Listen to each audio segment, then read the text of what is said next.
Pessoal, beleza? Aqui é o Gustavo Soares. A gente está aqui no Rio de Janeiro para conversar com o Fábio Lopes. O Fábio tem uma carreira muito fantástica, impressionante. Ele, logo cedo na faculdade, se envolveu lá com um grupo de outros estudantes fascinados por Type e isso influenciou demais, né, todos os outros trabalhos dele. Então, Fábio, muito obrigado por ter aceito o convite. Então vamos já para esse momento de faculdade seu, cara. Logo no começo lá, que você tinha os outros amigos que se envolveram com Type, assim, de uma maneira muito inusitada. Eu acho que foi com muita sorte, mas conta um pouquinho mais de como foi esse momento. Eu sou aluno da ERJ, né, da UERJ. Eu sou aluno de um período analógico ainda, então era aula cuspis-giz. E a gente estava começando, a minha turma pegou, eu sou de 96 até 2000, então eu peguei exatamente a transição de tecnologia. A gente entrou na faculdade sem computador e saiu já com computador. E foi um momento de muita descoberta com relação a softwares. A gente usava, sei lá, Photoshop 4.2, era a pré-história não só da tipografia digital, mas do ambiente digital de maneira geral. E aí, cara, um dia, durante uma aula do terceiro ano, um amigo nosso, o Guilherme Capilé, ele encontrou um software de edição tipográfica chamado Fontographer, e ele fez uma fonte digital, pegou, colocou, tirou um print, colocou na parede da sala e falou: galera, foi eu que fiz isso aqui. Aí a gente: como assim? O que você fez aí? Você imprimiu? Aí o cara: não, eu fiz a fonte. Aí a gente: como é que você fez a fonte? Né? Que até então era um troço tipo: eu fiz um carro, fiz um relógio, fiz um telefone. Como é que você faz uma fonte?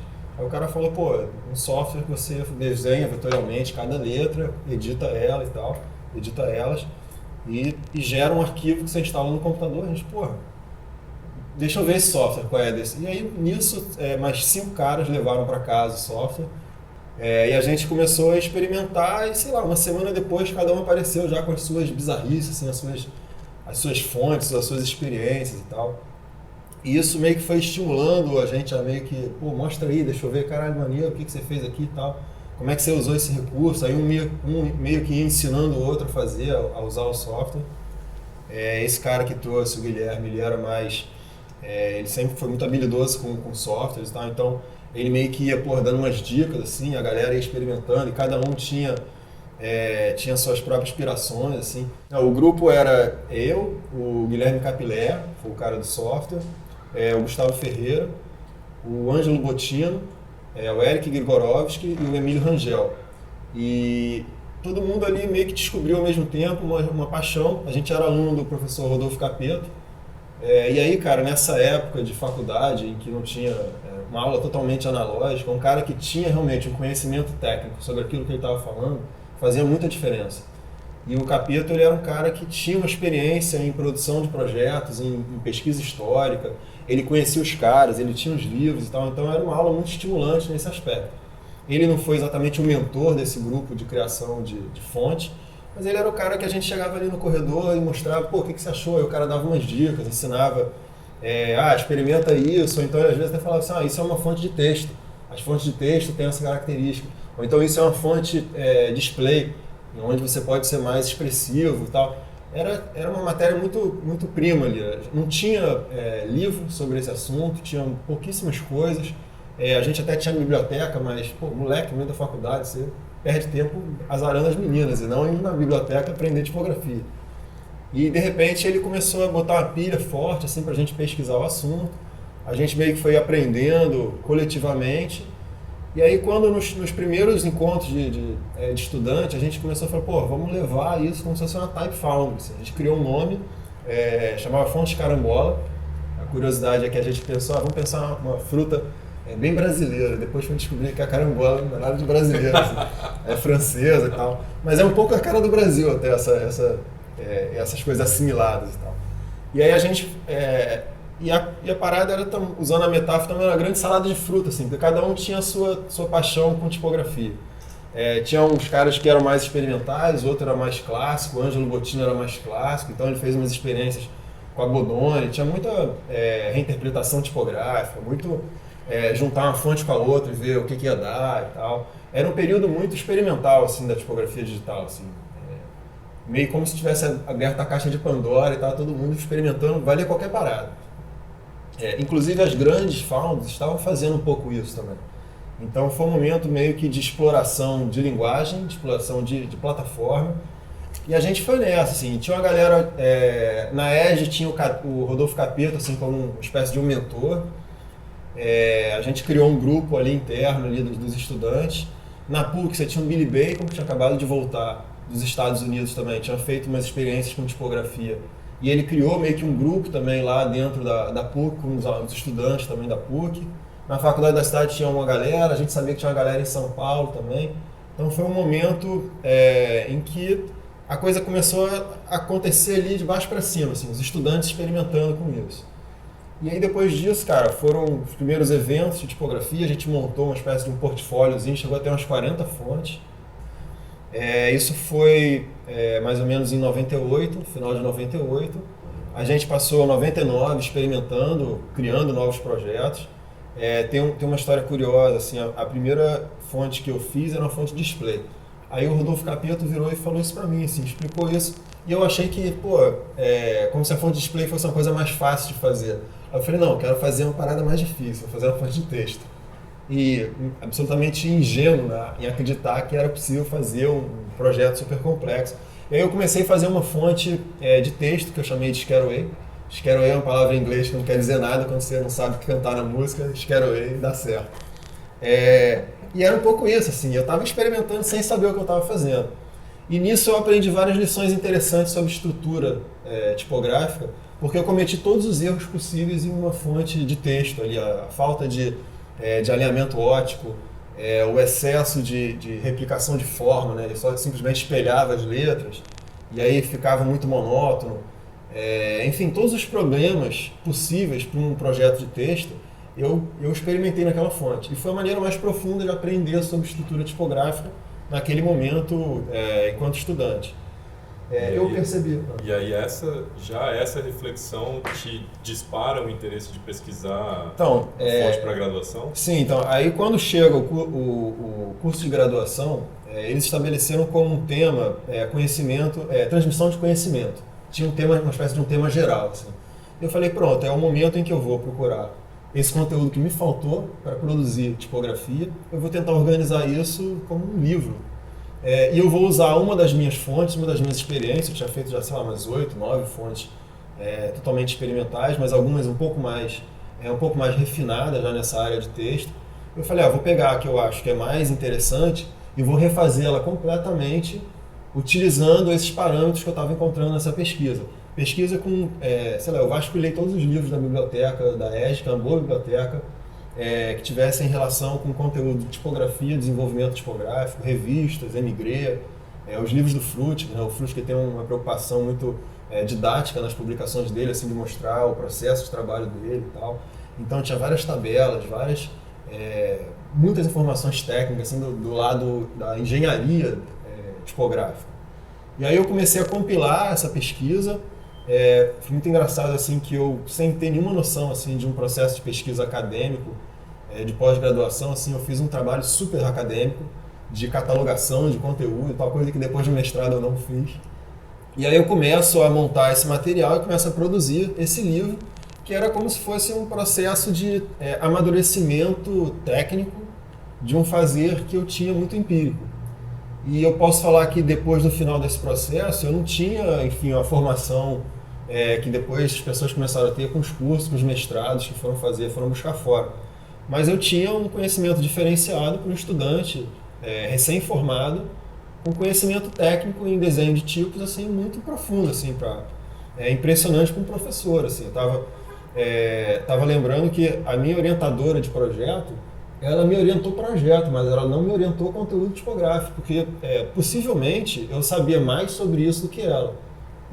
Isso me deu um conhecimento técnico muito grande. Eu vou concatenando as histórias. Assim, né? A ESG tinha essa visão muito, muito técnica assim, do fazer, do design. E eu estava começando a estagiar e fui depois ser efetivado num escritório de design de uma empresa de moda, que tem um trabalho muito mais visual, muito mais expressivo, muito mais... Essa já é a Hedley. Eu trabalhei na Hedley, que é uma marca de roupas aqui do Rio.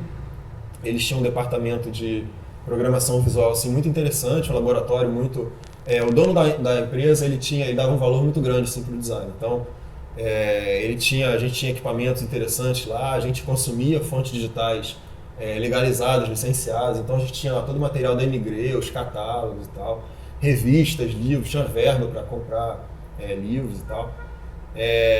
Entretanto, era um meio de trabalho, assim, o conteúdo do trabalho na Headley era, cara, desenvolvimento de estampas, material de merchandising visual com temática de surf, esporte. Então, não tinha, às vezes, muito espaço para um conteúdo tipográfico, um projeto editorial de longa duração, tal. Não tinha muito isso. E você sentia, de certa forma, falta dessa oportunidade de continuar essa sua exploração da graduação, de fontes mais texto, uma coisa mais estruturada? Cara, com certeza eu forcei muita barra, assim, para parecer que eu estava fazendo um design muito mais complexo, quando na realidade talvez eu precisasse fazer simplesmente uma coisa que fosse bonita ou colorida ou interessante. Então eu tentava muitas vezes tipo, estruturar um conhecimento. Eu gostava de fingir que eu estivesse num escritório de design com um nível de produção que isso estivesse sendo feito nos grandes escritórios de design do Rio de Janeiro, São Paulo, enfim. Então eu falei, não é porque eu estou numa marca de roupa que eu vou fazer as coisas com essa superficialidade da produção em moda. Eu queria fazer com uma profundidade de projetos de design como eu tinha sido treinado na faculdade. Eu falei, cara, eu fui treinado para isso, eu preciso manter esse nível de profundidade. Então, muitas vezes, sei lá, faz uma marquinha aí. Eu fazia um levantamento, uma pesquisa, posicionamento, o que era o público-alvo e tal, como é que eu estruturava todo aquele conteúdo de marca. Eu não ia abrir mão daquele aspecto técnico. Por outro lado, também, eu tinha que ter uma resposta que fosse muito expressiva, vigorosa o meu chefe lá, ele chamava crocante. Tinha que ter uma crocância. Tudo que a gente tinha que fazer tinha que ter uma crocância muito grande com relação ao resultado que ia ser aprovado ou rejeitado pelo público de maneira muito imediata. A gente tinha respostas muito rápidas assim, se o design funcionou ou não. Então, se a estampa ficasse uma porcaria, cara, ia botar na loja e encalhar, não vendia. Se ela funcionasse muito bem, ela ia chegar no fim de semana e ela ia sumir da grade da loja. E a gente ia ter uma resposta muito rápida sobre isso. E tem uma história muito bacana de que você fez um revival muito autoral em cima da Futura, né? Mas enfim, então a gente pegava às vezes algumas fontes que estavam lá meio que escondidas ou esquecidas no computador e a gente, eu acho que essa aqui de repente vai dar para fazer alguma coisa com ela. Assim, a gente não tinha muito pudor com relação ao que poderia ser feito, mas como eu conhecia um pouco da estrutura, eu tentei fazer a coisa um pouco mais a fundo. Então, acho que foi quase um desafio meio pessoal, assim, vamos experimentar alguma coisa com a Futura? Ela está aqui meio paradona, mas é uma fonte tão bonita. Se a gente atualizar ela, será que a gente consegue usar ela numa coleção, do ano de 2005, 2006, um projeto que é da década de 30? E aí eu peguei a Futura e comecei a tentar entender como é que eu poderia conseguir deixar ela mais contemporânea. E aí eu fui diminuindo a relação de ascendentes e altura de X, né, cortando ascendente, descendente. Eu fui abrindo algumas letras. Ela é muito geométrica, então eu comecei a tentar deixar ela um pouquinho mais arejada, vamos dizer assim, entrar um pouquinho mais de branco dentro da área das letras. Acabei com as pontas, né? Ela tem pontas muito afiadas, também tentei deixar ela um pouco mais contemporânea, mais suavizada e tal. E houve uma vez que eu fui convidado para fazer uma palestra, uma apresentação de projetos que eu tinha feito na Red, assim, com relação a conteúdo tipográfico. E foi muito engraçado isso porque estava um dos diretores da Linotype na época e eu estava mostrando basicamente projetos derivados, assim, que eu tecnicamente não poderia ter feito aquilo sem algum tipo de autorização assim, dos autores do projeto, dos proprietários dos projetos. E foi muito engraçado porque ele assistiu a apresentação e tal e ficou meio calado na dele, ele não bateu palma no final e tal. E depois quem me falou isso foi o Rodolfo Capetto, tá? Ele falou, você viu que o Bruno Steinert lá da Linotype, ele não aplaudiu a sua palestra? Aí eu falei, não, óbvio que você não está prestando atenção nesse tipo de detalhe e tal. Aí eu não vi isso, mas por que ele fez isso e tal? Aí o Rodolfo me explicou, ele provavelmente não gostou de ver você customizando as fontes do catálogo da Linotype. E isso para mim foi interessante também, porque foi uma maneira de aprender alguma coisa sobre a questão do licenciamento. E depois eu fui conversar com o Gustavo Ferreira, fui conversar com o próprio Rodolfo e tal, e entendi um pouco quais eram os limites de o que eu poderia fazer com o tipo, mesmo tendo licenciado ele no meu computador e tal. até onde eu poderia explorar ou deformar um projeto tipográfico, se eu poderia, por exemplo, talvez não fosse um problema se eu não estivesse gerando um outro arquivo tipográfico, mas a partir do momento em que eu gero uma outra fonte, aí é uma derivação, e aí isso é uma incorreção legal. Mas também foi um momento muito interessante para aprender esse tipo de informação técnica sobre uma área que era extremamente importante e pela qual também os designers são muito pouco informados, né? A gente sabe muito pouco, o conteúdo que se passa nas graduações, ele não alcança esse nível de complexidade, assim, da questão de legislação, de uso de fontes digitais e tal. Então depois você vai para o mercado muito ingênuo com relação a isso. E existe também muita variação entre cada type foundry, né? Sim, cada um faz o contrato e permite que você faça determinadas coisas. Mas com relação ao que eu tinha feito com a Futura, provavelmente que nenhuma ia me permitir.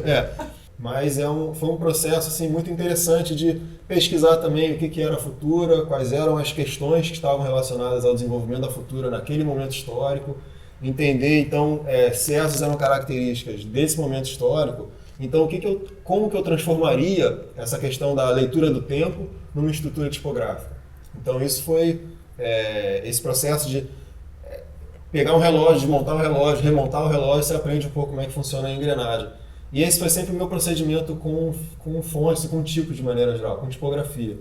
Eu sempre tive, por conta dessa aproximação, desde a faculdade, com o processo de construção, desde a estrutura da tipografia, eu sempre tive muita facilidade a entender a letra como uma estrutura que pode ser desmontada, que tem uma relação de contraste que advém de uma ferramenta e tal. Então, eu sempre soube olhar para a fonte e entender como é que eu posso transformar ela, como é que eu posso trabalhar ela, sem estar simplesmente deformando uma relação. Não estou simplesmente esticando uma letra. Eu sei qual é a relação de contraste que foi estabelecida naquela estrutura. Então, se eu vou alargar ela proporcionalmente, eu vou corrigir certos ajustes para gerar uma versão estendida e não simplesmente esticar uma letra. Então, isso foi... E aí é essa investigação que te dispara o interesse do mestrado de investigar processo construtivo de fontes caligráficas? O mestrado foi uma escolha de vida assim, meio errática. Assim, eu tinha acabado de sair do trabalho, estava um pouco sem metas, comecei a enlouquecer um pouco e as pessoas estavam à minha volta. E eu resolvi vou fazer uma pós-graduação para para voltar a estudar um pouco. Na realidade, aquela sequência de procedimentos muito rápidos assim do mercado de trabalho de moda estavam me mostrando que eu sentia uma falta de uma oportunidade de estudar de novo, de aprofundar algum conhecimento. Eu falei, não, acho que eu vou fazer um mestrado, comecei a me interessar um pouco por isso. Os mestrados aqui no Brasil, eles são teóricos, né? Então é uma dissertação, uma redação teórica, onde você se debruça em cima de um assunto. E a gente está falando de 2006, quando a tecnologia OpenType começou a ter um impacto muito grande nas fontes de simulação caligráfica, nas fontes manuscritas, por conta da possibilidade de você ter soluções contextuais e alternâncias de caracteres.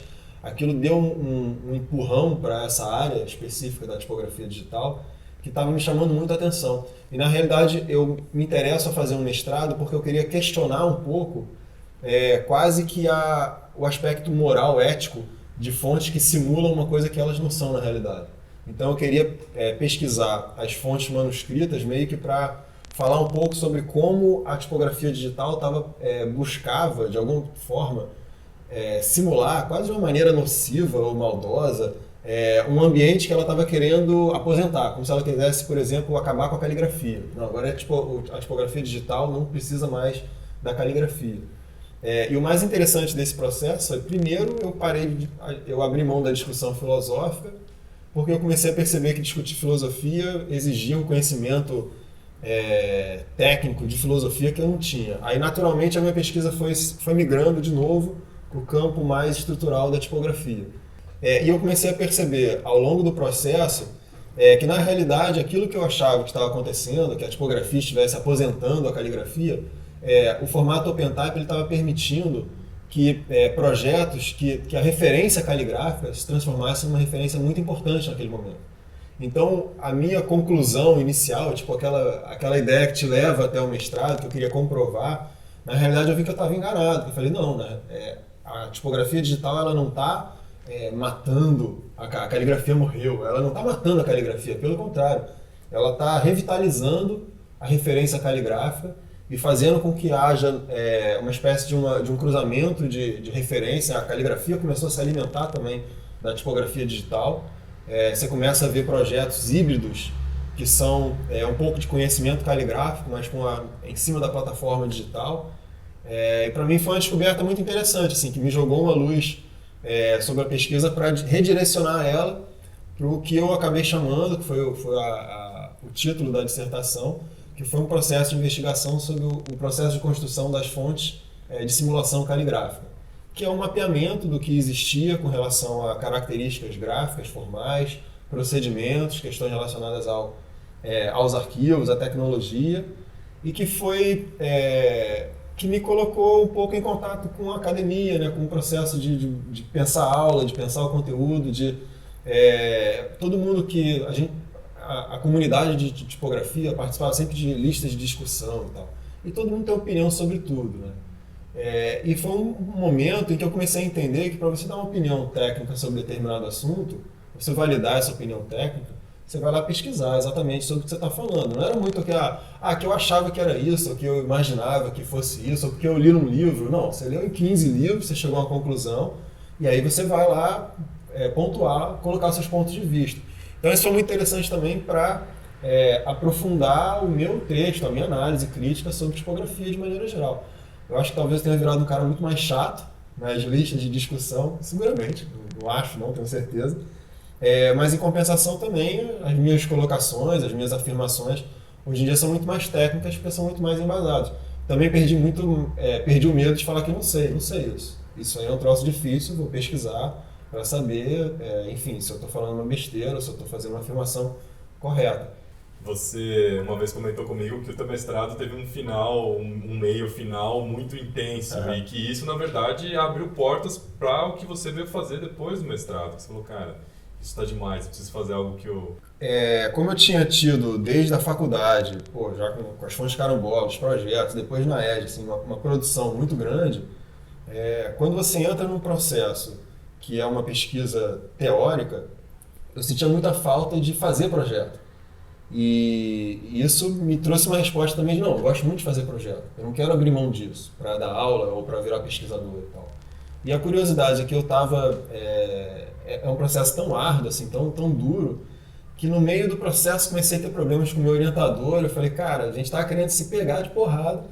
E aí eu falei, não, eu preciso trancar, para dar um tempo, para fazer uns projetos, para fazer algumas coisas. E foi até quando eu fiz o Hora em Rio, que foi praticamente num respiro do mestrado. Assim. Eu falei, cara, deixa eu ver o que eu tenho na gaveta aqui para tirar em termos de ideia, em termos de produção. E que foi um outro trabalho que teve um impacto muito grande na minha carreira também.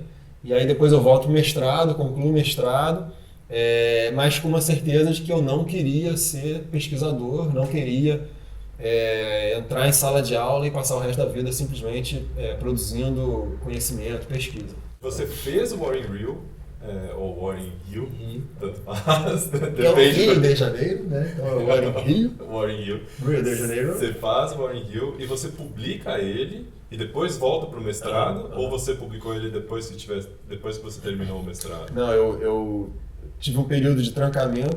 Um detalhe do mestrado, você tem um prazo máximo de 2 anos e meio. Se você tranca, você pode chegar a 3 anos. Então eu fiz 2 anos, tranquei, e aí depois tinha ainda a extensão máxima. Eu costumava chamar o meu mestrado de Jason, porque ele não morria nunca, assim, sempre tinha alguma parada que agora vai resolver tudo e voltava o trabalho, voltava. E o último dia do mestrado para defender a pesquisa era uma sexta-feira 13. Eu consegui antecipar a defesa em 1 semana para não enfrentar o Jason na sexta-feira 13. Mas o War in Rio, ele no meio desse processo, assim, ele foi, caraca, estressadão, assim, com a pesquisa. E aí, de repente, falei, não, preciso parar um pouco agora. E aí, deixei a pesquisa de lado e fui fazer alguns projetos, fui ajeitar a casa e tal. E aí, nesse procedimento, eu falo, cara, eu vou tirar esse projeto da gaveta, que foi o Hora em Rio. E aí eu coloco ele na rua, ele tem um desdobramento, ele explode na mídia também, na época, também tem uma repercussão muito grande. E aí depois, foi muito legal, muito bonito, pega lá a pesquisa de volta, vamos concluir essa parada. Assim, eu não queria abandonar essa pesquisa, tinha já investido 2 anos. Antes da gente entrar na PUC, eu vou voltar no Warren Hill, porque ele, na porque verdade... é o teu projeto preferido, né? Porque ele, eu acho ele fantástico, né? Ele, na verdade, é o primeiro de uma série de alguns projetos seus que faz uma crítica muito contundente à sociedade carioca através do design, né? E eu valorizo isso demais, eu sou um grande admirador dessa perspectiva, porque a gente geralmente vê isso só em arte, né? Então, ok, fala um pouco mais sobre o Warren Hill, como ele surge, o que você tinha de objetivo com ele e os outros que vieram em seguida, né? Cara, eu tenho um orgulho muito grande por esse trabalho também, quase como se não fosse eu que tivesse feito ele. Assim. Não sei se você já experimentou essa sensação, mas e também quando começa a passar muito tempo, você começa a olhar para trás e fala, caramba, que legal aquele troço que eu fiz lá atrás. Enfim, a gente vivia um período muito duro na cidade do Rio de Janeiro com relação à violência urbana esse tipo de realidade era uma coisa que permeava, enfim, o dia a dia, o cotidiano, de maneira geral. Eu jogava War com os amigos, era um jogo que desde moleque eu fui levando uma maneira de encontrar, comer pizza, tomar cerveja e tal, e encontrar os camaradas. E aí um dia eu simplesmente olhei para uma coisa, olhei para outra e falei, cara, vou fundir as duas coisas numa ideia meio bizarra de fazer uma interpretação, uma versão do War na minha cidade.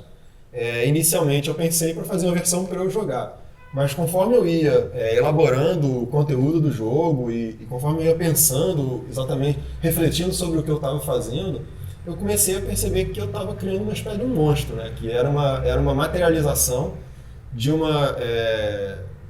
momento da cidade do Rio de Janeiro assim, muito assustador, onde diversos grupos armados se enfrentavam na cidade, como exatamente o jogo propõe. Não demorei muito desenvolvendo o jogo, porque ele estava praticamente pronto na minha cabeça há algum tempo. Mas num intervalo assim, de um mês, eu comecei a desenvolver tabuleiro e as cartas e a ideia um pouco. Eu monto um mockup também super caseiro e tal, imprimo ali na laser, monto. E aí eu olho para aquilo e falo, cara, eu criei um troço muito impactante, assim, visualmente muito impactante. O que eu faço com isso? Aí o Henrique Nardi, um amigo da galera da tipografia e tal, eu já tinha um blog de design filatélico, tinha montado, já conhecia um pouco a ferramenta, era 2007, era dos blogs, né? Não tinha as redes sociais, o Orkut rolava, mas... e aí ele me bota uma pilha, cara, coloca isso num blog, escreve alguma coisa sobre esse projeto, porque realmente não tinha como soltar aquilo sem ter um texto por trás, assim, sem ter alguma explicação ou sem ter... faltou falar, assim, foi no ano do Tropa de Elite, no filme Tropa de Elite, que é um filme que para mim também foi muito impactante, assim, com relação à história que ele estava contando, as questões relacionadas à violência, ao entretenimento e tal. Então foi meio que juntou tudo e aquilo tinha que acontecer naquela hora. Eu coloco o projeto num blog, jogo aquilo na rede, mando para alguns amigos, algumas listas de discussão. Era a época do Messenger também, daqui a pouco começa a pipocar a janela do Messenger, todo mundo começa a me retornar, vários amigos para quem eu não tinha enviado estavam recebendo isso, sei lá, e-mail interno do trabalho. Gente, não era nem gente do mercado de design, assim, era gente que trabalhava em banco. A coisa estava circulando assim, de uma maneira muito explosiva. E aí na primeira tarde já foram as primeiras entrevistas assim, para a Folha de São Paulo. De noite, eu acho que foi o Estadão, pro Extra também. O Extra, que é um jornal grande aqui do Rio, ele deu a capa, a parte de cima da capa, e primeira parte do jornal também. E foi muito interessante, foi muito intenso. Eu tive que me preparar. Enfim, eu sempre tive muito interesse em discussão política, discutir a cidade, acompanhava o dia a dia da política da cidade do Rio de Janeiro. Então eu sabia o que falar, eu sabia o que não falar, eu sabia que eu estava trabalhando com um assunto que era muito espinhudo, então eu tinha que tomar cuidado. Algumas coisas curiosas, assim, quando a repórter me pediu imagens do Warren Hill para colocar na matéria, eu falei assim, mas vê se não usa nenhuma que tenha ali, apareça muito grande o nome das favelas e tal, para não sei se vai ofender as pessoas e tal. Aí na capa no dia seguinte, assim, tava um pavãozinho e tal. Eu falei, cara, já sei onde eu não posso pisar nos próximos dias. Mas teve uma repercussão muito grande e uma coisa que foi muito curiosa, no dia seguinte o jornal foi entrevistar autoridades de segurança da cidade do Rio de Janeiro. Então eles foram conversar, por exemplo, com o secretário de Segurança do Estado, que era o José Mariano Beltrame, e perguntaram para ele o que achava de um jogo que estava sendo comercializado e tal. Enfim, não estava sendo comercializado. E aí o cara responde qualquer coisa, isso gera uma polêmica em cima do projeto, que foi muito interessante. Provavelmente se ele não tivesse respondido nada, o projeto teria se dissipado assim, em 2 dias. Mas ele responde de forma muito truculenta, faz com que todo mundo fique ao meu lado, assim, não, o cara não entendeu nada, não sabe o que está falando e tal. E a visibilidade que o projeto teve por conta disso foi muito interessante, foi muito rico. A experiência que eu vivenciei também nesse trabalho, a intensidade com que ele aconteceu, a visibilidade que teve, assim, os 15 minutos de fama, assim, realmente eu vivenciei isso, assim, de ter que tomar cuidado com as coisas que falava, de dar entrevista. Eu apresentei numa escola, na escola Cabum, do Oi Futuro, que trabalhava um pouco com meninos moradores das favelas do projeto, que estavam retratados no projeto. E eu fui muito nervoso mostrar para eles, eu não sei como é que eu ia ser, eu não sabia como é que eu ia ser recebido, se eles iam ficar putos comigo e tal. E eles acharam o projeto muito legal, assim, e eles ficaram felizes de verem o nome das favelas que eles moravam no mapa. E isso para mim foi uma lição de vida, assim, de invisibilidade social, assim, muito assustadora, assim. Eu achei que eu fosse ofender eles porque eu estava associando as favelas em que eles moravam, as comunidades que eles moravam, com uma discussão sobre a violência da cidade, e na realidade eles ficaram felizes porque é só dessa maneira que o lugar em que eles vivem existe para o Estado, existe para a sociedade. E isso para mim foi muito assustador, assim. Eu saí foi um momento muito emocionante, assim, eu saí dessa entrevista, desse bate-papo, com vontade de pegar o jogo, jogar fora e, tipo, acabou essa experiência. Só que aí você vai e faz um segundo. O pessoal ficava entrando em contato comigo. Fábio, cadê esse jogo? Eu queria jogar. Inclusive alguém que estava me entrevistando nesse momento. Nosso primeiro contato foi através do Warren News. Fábio, gostei muito do projeto, queria... Enfim, aí eu falei, cara, não, esse projeto não é para ser distribuído, para ser jogado, ele é uma discussão e tal, ele é um tema de debate. Mas já que o pessoal está querendo, então eu vou fazer um outro projeto menor e mais rápido. Aí eu fiz o Batalha na Vala, que é uma batalha naval que simula uma operação policial nas favelas. Então você tem que matar no lugar do porta-aviões, do destroyer, é o traficante, o gerente, o dono da boca, e no final você tem que matar os inocentes, porque toda investida policial na favela só acaba quando morre 2 ou 3 inocentes. Então era mais um projeto assim, bem mais simples, mas que tinha uma discussão com relação à temática da violência na cidade do Rio de Janeiro. O tempo passa, 1, 2 anos, vem o filme Tropa de Elite 2, que é um filme para mim mais assustador do que o primeiro, que ele fala de um problema que é mais grave, o problema das milícias. Eu saio do filme chocado, assim, aquela cena sobrevoando o Congresso Nacional é muito deprimente, assim, você sai muito arrasado da discussão que o filme propõe. E aí aquilo, cara, eu não sei se eu chego em casa e a ideia vem, ou eu olho pro lado, vejo o Warren Rio e falo, cara, lógico. E aí vem o Bando Imobiliário Carioca, que é uma terceira paródia, construída em cima do Banco Imobiliário, falando sobre a questão das milícias, também a questão da ocupação dos territórios e a maneira como eles exploram comercialmente, né, o problema das milícias é um problema econômico, né, o problema do Warren Rio é mais da violência política. Então cada jogo tem um potencial maior. E, enfim, também meio rapidamente, com aquela ideia assim que te possui, que você tem que botar ela rapidamente para fora, eu faço uma outra versão, uma outra paródia, monto um blog, mas acabo deixando ele na gaveta. Exatamente, que ele acontece em paralelo com um dos principais projetos que você teve a oportunidade de participar até agora, que é, né, o desenho do lettering, das letras para Rio 2016. Desenvolver o trabalho da Rio 2016 foi muito especial, muito por conta de nós, designers gráficos, damos uma importância muito grande para os grandes projetos de identidade visual dos Jogos Olímpicos. E quando eu descobri que isso ia ser feito por escritórios aqui no Brasil, a possibilidade de ser feito no Rio de Janeiro, de eu poder estar perto disso, eu fiquei muito estimulado a tentar onde é que está rolando, como é que eu vou me enfiar, como é que eu vou participar. E aí, como eu tinha um grande amigo, Rafael Abreu, que estava trabalhando na Tátil nessa época, eu consegui saber um pouco o que estava rolando E aí trocando um pouco de ideia, assim, mostrando algumas ideias também que eu achava que poderiam ser para a proposta que eles estavam fazendo, eles acabaram me inserindo um pouco nesse processo. Então eu vou compor a equipe da Tátil com um conhecimento muito específico em cima de type design, né, em cima de estrutura tipográfica, para a gente conseguir fazer uma proposta que fosse mais proprietária, mais original, que tivesse uma relação formal muito grande com o símbolo que meio que já tinha agradado todo mundo e tal. Então a gente tinha uma coisa muito forte e precisava desenvolver uma assinatura que fosse igualmente forte. Foi um trabalho muito difícil, muito desgastante pelas características técnicas do logotipo, né? Ele tem poucas letras, ele tem uma distribuição de letras que é um pouco irregular. A gente tem Rio e 2016. 2016 é maior do que Rio, mas Rio é mais importante do que o ano. Então a gente tem que fazer alguns ajustes na solução tipográfica para meio que compensar um pouco isso.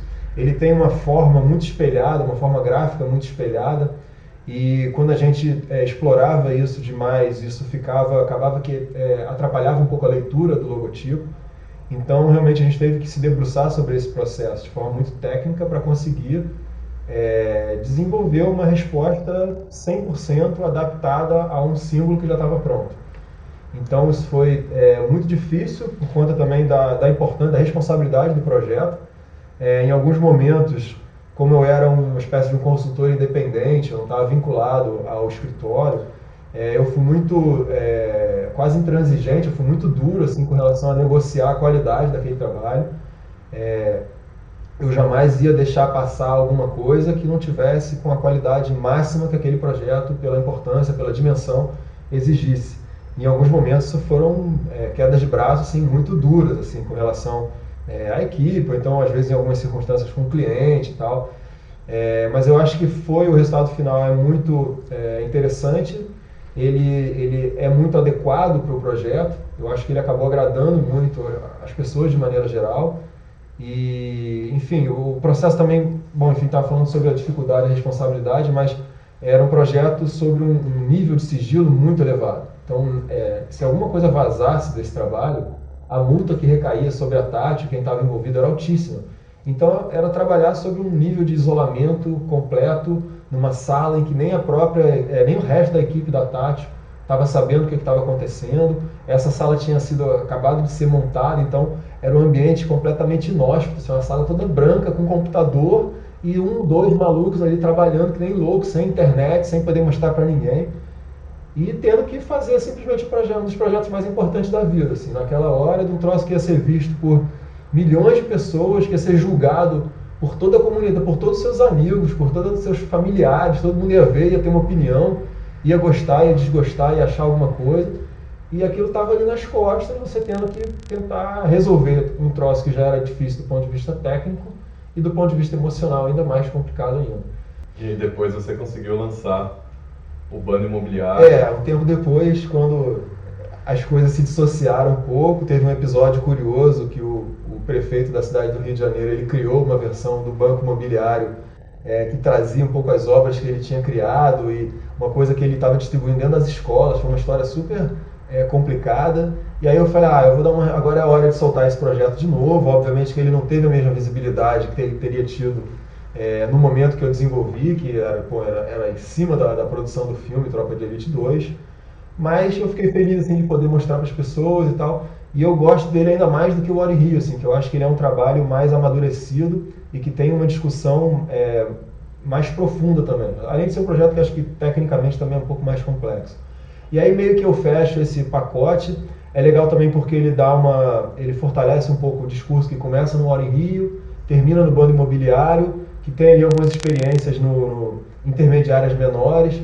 Tem uma relacionada à tipografia que é interessante, a discussão era a violência urbana, mas minha cabeça também é doutrinada para enxergar a tipografia em todos os lugares. E aí eu comecei, na pesquisa de imagens, eu comecei a lembrar, identificar e encontrar várias imagens de mesa de apreensão de droga. Os delegados apreendem droga, arma, e aí eles fazem aquela composição bacana, assim, que eles escrevem o nome da delegacia, porque isso depois vai para a imprensa e aí fica legal lá para os superiores, a delegacia, a 14ª DP apreendeu. Então os caras escrevem 14ª DP, Departamento da Polícia Federal, eles criam letras com maconha, cocaína, com papelote de droga, com armamento, com bala de fuzil. E aí eu comecei a encontrar uma coleção muito interessante assim, de letras criadas com material apreendido. E aí, enfim, montando uma palestra, contando essa história, eu montei uma tela, eu fiz um abecedário assim, com as balas de fuzil, com esse material todo. Eu chamei tipografia de flagrante. E isso é uma das imagens que eu tenho no Flickr assim, que mais circula, assim, que as pessoas mais se interessam por isso, porque realmente é uma coisa muito bizarra e que eu acho que só um cara com conhecimento de tipografia, um olhar para a tipografia e vivendo numa cidade com problemas de violência urbana conseguiria juntar as duas coisas e falar assim, cara, tem tipografia aqui na violência urbana, olha só esse projeto, traz ele dessa realidade para essa outra e você vê que é uma loucura. Então, eu acho que eu consegui juntar, no final das contas, assim, os projetos sobre a violência da cidade, até mesmo com tipografia. Assim. Então, foi... Eu acho bacana, porque você fecha com o Bando Imobiliário, né, o que você diz, você fechar um ciclo de uma crítica muito contundente usando o design para refletir a sociedade. E aí eu não sei se você inaugura um novo ciclo, mas vem aí um outro projeto pessoal que é o Mini Rio, que é também uma reflexão sobre a cidade, usando o design, mas sem essa carga. Em alguns momentos tem a questão crítica, mas sob uma perspectiva já bem mais leve. Como eu já tinha feito 3 projetos em que o foco era os problemas da cidade do Rio de Janeiro, eu achei que não era necessário fazer um 4º projeto em que o foco fosse esse, mas eu não ia, obviamente, que deixar isso de fora.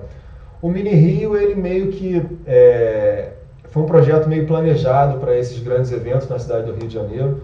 E aí eu começo a elencar diversos assuntos, não sabia no início ainda que seriam 100, mas eu começo a fazer uma listagem.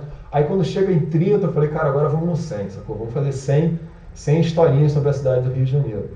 E eu começo a desenvolver os pictogramas, e, cara, um conjunto de pictogramas ele não deixa de ser um alfabeto, né? A gente está sempre lidando com questões que são muito parecidas com as que a gente tem na tipografia, que eles têm que ser semelhantes para eles parecerem que fazem parte do mesmo conjunto, e eles têm que ser diferentes para a gente identificar sobre que assunto é cada pictograma. Então, certas relações, assim, a linguagem mais simplificada, o acabamento vetorial, isso vem da tipografia, isso vem de um conteúdo, de um conhecimento técnico de tipografia. E ainda um dos desdobramentos do projeto Mini Rio, que eu acabei criando 3 fontes tipográficas oriundas da linguagem do projeto, né, oriundas dessa linguagem, dessa gramática visual que eu estabeleço para o projeto. Eu acabei desenvolvendo o Mini Tipo, a Mini Gentileza, que foi construída especificamente para o pictograma do Profeta Gentileza, que tem aquela escritura muito particular, a grafia dele. E depois eu fiz a Mini Tatu, que era a inspiração da frase célebre, né? Menino do Rio, calor que provoca arrepio, dragão tatuado no braço e tal. Eu falei, deixa eu brincar também. Na realidade era um pretexto para fazer mais uma fonte para o projeto. E outras virão, porque eu me divirto fazendo isso. E aí eu coloco elas um pouco como um chamariz para a página do projeto, elas estão disponíveis para download na página do Mini Rio. E é legal que o pessoal baixa e alguns entram em contato e dizem, mas eu posso usar mesmo para qualquer projeto e tal. E aí é legal que essa dúvida, esse respeito, eu acho interessante, porque abre um canal de comunicação e eu falo, claro que pode, quero ver inclusive o que você fez, não para provar, mas para ver como é que você está usando as fontes do projeto e tal, num outro contexto. E aí eu comecei a colecionar mas tem capa de livro, tem infográfico, tem marca para canal de YouTube, tem umas coisas diferentes assim. Tem uma menina que fez um GIF animado, ela estava querendo compartilhar um imóvel, um apartamento, e ela fez um GIF com a fonte do projeto, eu achei muito legal.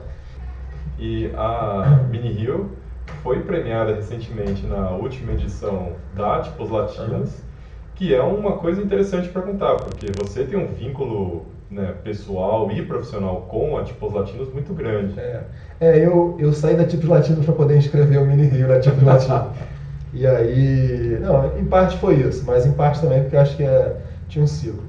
Eu já tinha participado da Tipos Latinos da primeira edição lá em 2004, com projetos enviados. Assim, a primeira edição da Tipos Latinos ela foi quase que um convite para a exposição. Todos os designs, todos os projetos que foram enviados, eles foram apresentados. Mas para mim foi muito especial porque eu tive uma fonte em particular que ela teve um destaque na mostra e ela recebeu na revista tipográfica do Rubem Fontana, ela recebeu um comentário do próprio Rubem. Então, para mim foi uma honra. Imagina você ter um projeto criticado, comentado por um grande type designer, enfim, do teu continente e tal. E a Tipos Latinos é uma exposição que ela vem crescendo em termos de qualidade técnica. Na edição de 2006 eu mandei alguns projetos que não entraram, na de 2008 eu não lembro se eu mandei ou não mandei, mas acabei também não participando. E aí quando é ali 2010, o Luciano Cardinale e a Cecília Consolo, que eram os coordenadores da mostra, eles me chamam para ser jurado por conta de um conhecimento que eu tinha de desenvolvimento de tipos, por conta do interesse de pesquisa também relacionado ao assunto, e, sei lá, posições políticas, o interesse que eu tinha pela América Latina e tal, sei lá, responsabilidade sobre o projeto. E isso para mim foi uma grande história, assim, de conhecer mais o continente, de conhecer outros países, de conhecer a comunidade. Eu sempre fui amigo da galera aqui no Brasil, assim, mas de repente eu comecei a conhecer os caras que estavam fazendo tipografia no Uruguai, na Argentina, professores, pesquisadores, malucos que também saíam quebrando pedra lá, desenvolvendo seus projetos. No Chile depois, a gente foi para Venezuela. Foi uma maneira também de abraçar uma causa relacionada à cultura latino-americana, né, e sobretudo relacionada à tipografia, e de virar uma espécie de um bandeirante às avessas, assim, no Brasil, falando, galera, a América Latina tem uma produção, vamos chegar perto, vamos conhecer o que está acontecendo, falar um pouco da Tipos Latinos nos eventos, nos diatipos e diacríticos, enfim, falar um pouco sobre esse evento. Eu fui jurado na edição de 2010 e de 2012, 2010 no Uruguai, 2012 foi na Venezuela. Na Venezuela eu fui como jurado e coordenador, na edição do Chile eu fui como coordenador, você foi jurado lá na Tipos Latinos, e você viu lá como é um troço especial, como é um troço, a reunião dos jurados, o encontro dos coordenadores. Você passa, sei lá, 5 dias discutindo tipografia em alto nível, analisando os projetos, conhecendo uma produção muito interessante assim, de projetos latino-americanos, tentando entender o que é a produção, o que as pessoas estão fazendo, qual é o nível de qualidade, o que tem aparecido. Enfim, para mim, acho que foi um dos projetos mais totalmente filantrópicos. Assim, o que a gente recebia, eu acho que era muito bem paga, Tipos Latinos, em termos de retorno, enfim, com o envolvimento da causa e com as coisas importantes. Mas foi talvez uma das coisas mais impactantes em termos de vida pessoal, assim, em termos de experiência profissional também, ter vivenciado esse momento. Cara, para fechar, eu vou resgatar uma história muito particular, que eu acho que é um ponto alto da sua carreira, que é a sua palestra no What Design Can Do, que foi, dentre vários palestrantes renomados, estrelados e, enfim, nomes muito grandes nas suas áreas, Fábio Lopes, né, tem a segunda palestra mais bem avaliada, só abaixo do Stefan Sagmeister.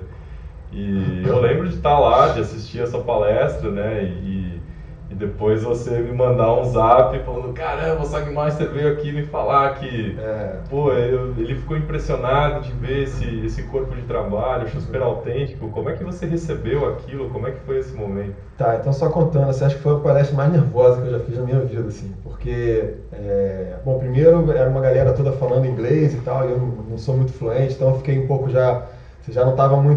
já não estava muito conectado com eles, talvez até pelo nervosismo de... Uma coisa é falar inglês ali, tá viajando e se virar, outra coisa é falar com aquele cara que é a referência do livro. Você não quer falar uma bobagem, parecer que é uma besta quadrada e tal.